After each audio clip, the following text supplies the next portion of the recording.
The family, however you define it, is the primary educational unit of values.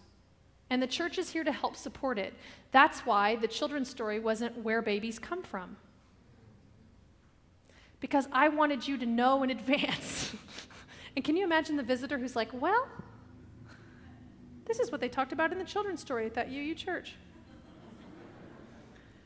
So the family, we still believe, is the primary unit, but we're here to support you. And so on the one hand, you need to know that I am for more separation of church and sex. Separation from what has been the traditional church's message that degrades the human experience and makes God appear petty and small. And on the other hand, I am for decreasing that wall between church and sex. If that means reinforcing that our goodness is not based on whether we follow a scripted moral code of what God supposedly likes and what he or she doesn't.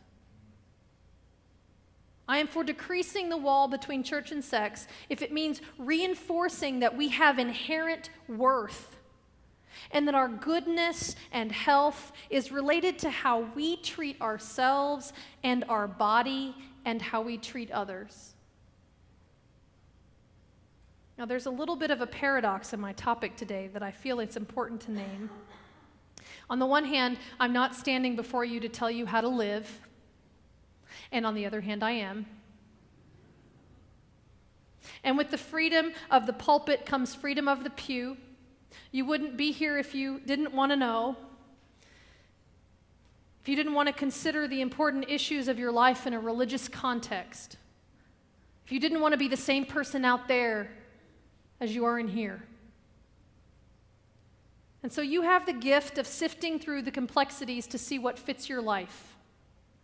But theologically, this sermon could not come from the mouth of a priest, and it likely wouldn't come from the pulpits of Oklahoma Protestant churches. That is the gift of our theology. Our faith is about a dialogue between your personal experience and the community's experience. So if you haven't already, do the work.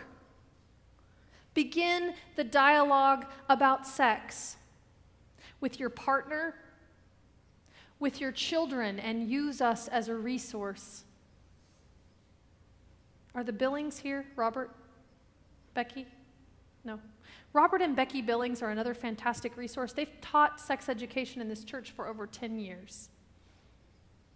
Begin the dialogue with yourself about examining your own experience and seek help if you need it, so that you can come clean as you're headed to the conversation.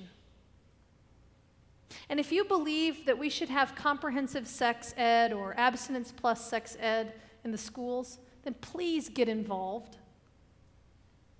Let's not let the culture alone define this generation's values about sex and their bodies. Amen.